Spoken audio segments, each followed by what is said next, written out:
Ang video na ito ay naglalaman ng mga pinakabagong balita ukol sa mga taong sangkot sa insidente sa India. Dito makikita mga ebidensyang kumakalat sa social media na kinunan mula sa CCTV at mobile phone na nagpapakita sa mga sangkot sa lugar ng insidente. Ano kaya ang mga revelasyon mula sa saksi at suspect at paano ito nagbigay ng malaking twist sa kaso? At sino itong pulis na may koneksyon sa suspect at posibleng sangkot sa pagwasak ng mga ebidensya?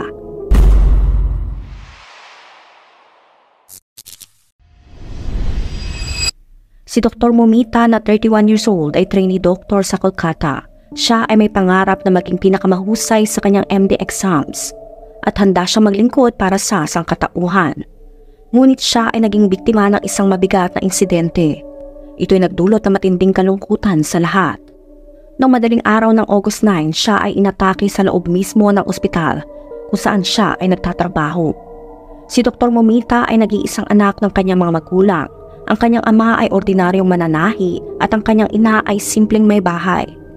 Inalaan nila ang kanilang buong buhay para sa kanyang edukasyon. Nagsakripisyo na walang humpay at madalas na nagtiis para lang sa kanya. Ngayon wala na ang kanilang pinakamamahal na anak. Tanging alaala na lang at ang mga bagay na madalas niyang sabihin sa kanila. Sa tuwing binabahagi nila ang mga alaalang ito sa mga tao ay talagang napapaiyak ang lahat. Noong August 9, 2024, ang huling tawag ng Doktora Momita sa kanyang ina ay naglalaman ng, "Inay, mag-ingat kayo. Baba, inumin mo ang gamot mo sa tamang oras. Huwag kayong mag-alala sa akin." At doon nga nagtapos ang huling pag-uusap ni Dr. Momita sa kanyang ina. Pagkatapos noon wala nang sagot mula sa kanya. Tuloy-tuloy ang pagtunog ng kanyang cellphone pero walang sumasagot. Ayon sa kanyang ama, si Dr. Momita ay napaka-responsable, mapagmalasakit at laging nakikiramay sa hirap ng iba. Isang beses nagsalita ang ama, "Ubos na ang gamot ko, bibili na lang ako bukas." Ito'y sinabi niya lang sa kanyang asawa pero nalaman ito ng kanyang anak, kaya labis itong nagalit. Sinabi niya sa kanyang ina, walang kakain sa bahay hanggang hindi nabibili ng gamot si Baba.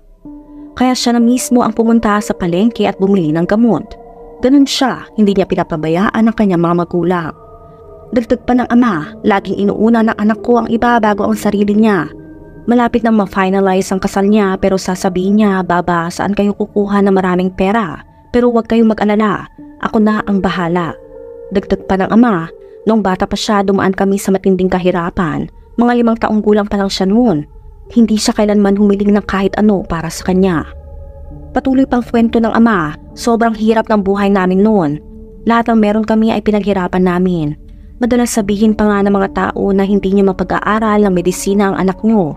Pero pinatunayan ng anak ko na mali sila at siya ay nakapasok sa isang pampublikong medical college. Naabot na niya ang kanyang pangarap pero mukhang iba ang plano ng tadhana. Dagdag pa ng ama na may halong kalungkutan, sabi niya, "Hindi ko maintindihan kung bakit nangyayari ang ganito mga bagay sa mabubuti at mapagmalasakit na tao. Bakit parang sinusubok sila ng husto ng tadhana?" Ngayon, narinig na ng buong India mga hinaing ng mga magulang ni Dr. Momita. Sa katunayan, hindi lang sa India, kundi sa buong mundo. Habang pinapakinggan ng mundo ang mga kwento ng kanyang mga magulang, nararamdaman ng lahat ang kanilang sakit at lahat ay nag-aalala para sa kanila. Lahat ay gusto ng hustisya. Araw-araw ay may lumalabas na bagong impormasyon tungkol sa sangkot na isang volunteer.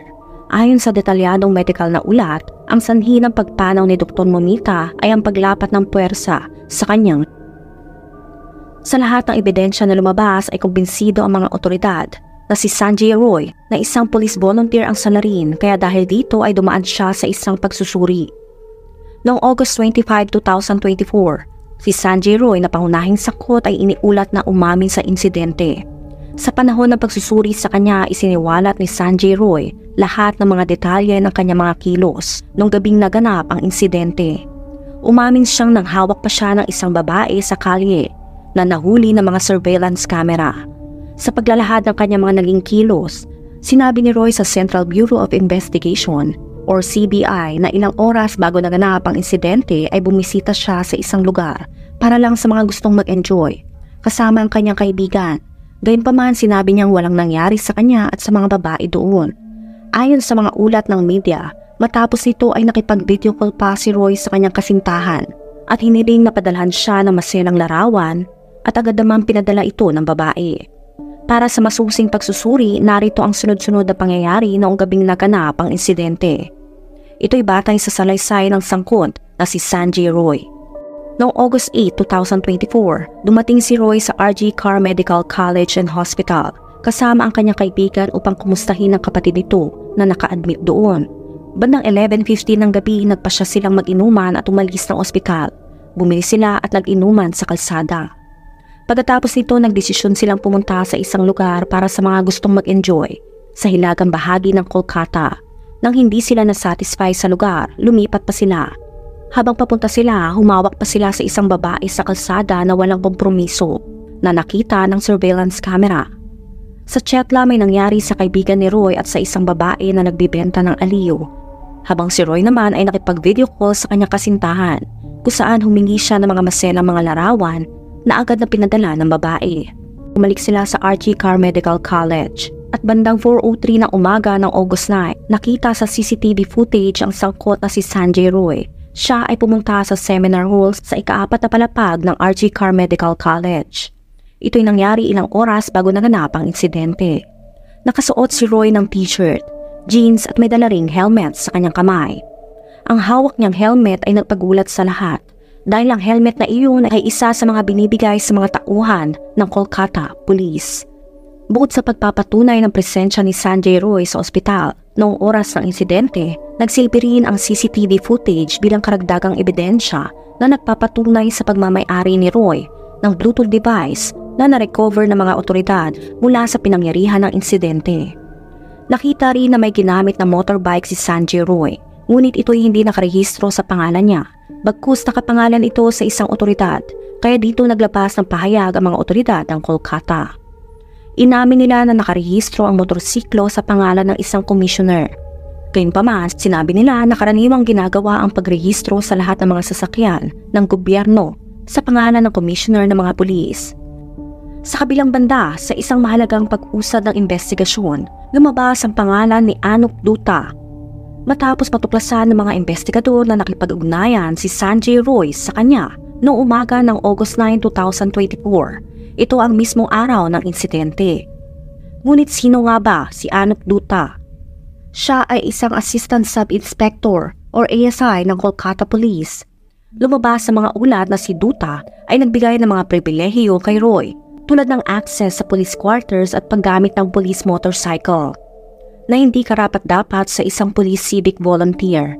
Bukod dito, pinahayag na si Roy ay pinayagang matulog sa barracks ng 4th Battalion ng Kolkata Police na walang otorisasyon. Dagdag pa rito, natuklasan ng CBI na si Dutta ay may koneksyon kay Dr. Sandeep Ghosh, ang dating punong guro ng RG Carr Medical College. Ito'y matapos na lumabas ang kanilang mga larawan sa social media. Ang koneksyon na ito ay nagbigay diin sa mga investigador na maaring may papel si Dutta sa pagtatakip sa insidente. Lumabas sa investigasyon na tinawagan ni Roy si Dutta noong umaga ng pagtagpo sa katawan ng doktora. Ito'y nagbibigay diin sa pangangailangan na suriin kung si Dutta ba ay tumulong sa pagsira ng ebidensya o pagtulong kay Roy. Sa kabila ng mga pagsisikap ng CBI, umabot sa balita ang mga video na nagpapakita kay Dutta na tumatakas mula sa mga mamamahayag. Ngayon humihingi ang CBI ng pahintulot mula sa Sealdah Court upang magsagawa ng polygraph test o pagsusuri kay Dutta na nangangailangan ng kanyang pagsang-ayon. Ayon sa biyanan ni Sanjay, ng isa sa 4 niyang asawa, naniniwala siyang hindi mag-isa si Sanjay dahil imposibleng magawa ng isang tao ang mga bagay na iyon. Si Roy ay 4 na beses nang nakapangasawa at 3 sa kanyang mga asawa ang umalis dahil sa pisikal na pang-aabuso at ang isa ay pumanaw dahil sa malubhang sakit. Ikinuwento ng kanyang biyanan na malupit na pinahirapan ni Sanjay ang kanyang anak na babae na naging dahilan ng mga reklamo nito sa mga otoridad. Dahil sa pang-aabuso, nagkasakit na malubha ang kanyang anak at siya na nga ang sumalo sa gastusin at pagpapagamot. Ayon sa biyanan ni Sanjay, nararapat lang na bigyan siya ng mabigat na parusa o gawin sa kanya ang kahit anong parusa. Tumanggi siyang pag-usapan ng mismong insidente, ngunit iginit niya na hindi talaga si Sanjay lang ang may kasalanan ng lahat ng ito. At ito rin naman ang hinala ng mga magulang ng biktima. Naniniwala silang may iba pang sangkot sa insidente bukod kay Sanjay. Gayunpaman sa kabila ng mga hinalang ito, wala pang konkretong ebidensya ang investigasyon na magpapatunay na may iba pang sangkot. Subalit may mahalagang pag-usad sa kaso, kabilang ang paglapas ng isang saksi. May isang saksi na nagbunyag ng nakakagulat na mga impormasyon tungkol sa RG Carr Medical College. Ito'y mga impormasyon na sapat para magbigay ng kilabot sa sinuman. Inakusahan ng saksi si Dr. Ghosh na sangkot sa iba't ibang kontrobersya, kabilang na ang iligal na pagpupuslit ng mga katawan. Dagdag pa niya maraming katawan ang hindi narehistro sa mga listahan ng kolehiyo at sa halip ay binibenta ito sa isang dealer sa Bangladesh. Dagdag pa rito, inakusahan din ng saksi si Dr. Ghosh na sangkot sa kalakalan ng bawal na substance, anomalya na may kinalaman sa mga gamot at iba pang iligal na aktibidad. Dagdag pa, malaki ang impluwensya ni Dr. Sandeep Ghosh at protektado siya ng mga nakakataas. Posibleng kabilang na ang mga politiko na nagtatanggol sa kanya laban sa anumang parusa. Ibinunyag din ng saksi na 2 beses nang nailipat sa ibang posisyon si Dr. Ghosh, ngunit sa parehong pagkakataon ng kanyang mga transfer orders ay agad na binawi. Sa kabila ng maraming reklamo at ang pangalawang pagtatangka na ilipat siya, ay ibinalik muli siya sa posisyon sa loob lamang ng ilang araw. Hanggang ngayon patuloy pa rin si Dr. Ghosh bilang prinsipal na nagpapahintulot sa kanya na pamahalaan at protektahan ng mga iligal na aktibidad na nagaganap sa ilalim ng kanyang pamumuno. May mga aligasyon na si Dr. Sandeep Ghosh ay sangkot sa pagsasaayos ng mga iligal na aktibidad sa pamamagitan ng kanyang mga estudyante. Madalas na nakikipag-inuman ito sa kanila at nanghihingi ng pera para sa kanyang mga plano. Ito ay mga seryosong paratang na nagdudulot ng mga pagdududa na maaring hindi eksakto ang mga pangyayari ayon sa mga naunang ulat. Di nagtagal, inanunsyo na si Dr. Ghosh kasama ng 4 pang doktor mula sa ospital ay sumailalim sa isang test. Ang CBI ang namuno sa investigasyon. Inaasahan na ang resulta ng pagsusuri na ito ay maglalantad ng tunay na katotohanan tungkol sa kaso. Ngunit dahil sa paiba-ibang sagot ni Dr. Ghosh ay sasailalim ulit siya sa pangalawang pagsusuri. Noong August 25 pumunta ang CBI sa tahanan ni Sandeep Ghosh. Dumating sila bandang 6 ng umaga, ngunit pinaghintay sila nito ng halos 1.5 oras bago niya binuksan ang pinto. Naghanap ng ebidensya ang mga CBI na mahigit sa 11 hours at umalis din ng mga bandang 8:50 ng gabi na dala ang maraming dokumento. Nang tanungin tungkol sa ebidensya, sinabi ng isang opisyal sa CBI sa mga mamamahayag na marami ang mga ito. Ang iba pa mga opisyal ng Central Agency ay nagtungo sa tirahan ng ilang mga suppliers sa 2 lugar sa Kolkata at isa sa Howrah. Sa paunang investigasyon ay nagsiwalat na may 3 espesyal na traders na kumukuha ng mga ilegal na kontrata na may kinalaman sa mga ospital. May reklamong isinampa ang dating empleyado ng ospital na si Akhtar Ali. Siya ay nag-aksa kay Sandeep Ghosh sa panahon ng kanyang pagiging prinsipal na kasama ang kanyang mga kasabwat. Siya ay nagbigay ng mga kontrata para sa pagtatayo ng mga food stall, cafe, canteen at mga urinal na walang pahintulot mula sa Health Department at College Council. Sa kabilang banda, naniniwala ang mga magulang ni Momita na ang insidente na nagdulot ng pagpanaw ng kanilang anak matapos ang pag-atake ay maaring hindi kasing simple ng inilalahad ng ilan. Pinaghihinalaan nila na si Sanjay Roy ay sinadyang ipadala upang saktan si Momita. At ang buong pangyayari ay maaring pinagplanuhan kasama ang iba pang mga tao. Sa pagbabalik tanaw sa mga nangyari, nakatanggap ng 2 magkasalungat na tawag ang kanyang mga magulang mula sa superintendent ng ospital. Ang una ay nagsasabi na sa malubhang kalagayan ng kanilang anak at pinapapunta sila agad sa ospital, habang ang ikalawang tawag naman ay nagsasabi na pumanaw na ang kanilang anak. Pagdating ng mga magulang sa ospital, hindi sila pinayagang makita ang kanilang anak. Ito'y sa loob ng 3 oras. Di nagtagal, nagsimula ang pagkasira ng mga kagamitan sa seminar room. Ito'y malinaw na pagpapahiwati ng pagtatangkang pagtago ng ebidensya. Ang mga masalimuot na detalye ng kasong ito ay tila bumabalik kay Dr. Sandeep Ghosh. Kaya pinaghinala ang mas malawak pa ang issue na posibleng umabot pa sa mas mataas na otoridad. Di nagtagal, may lumabas din na isang 43 seconds video na kumalat sa social media. Ito'y nagpapakita ng ilang malapit na kasamahan ng dating principal na si Dr. Sandeep Ghosh, pati na rin ang mga otoridad sa seminar hall.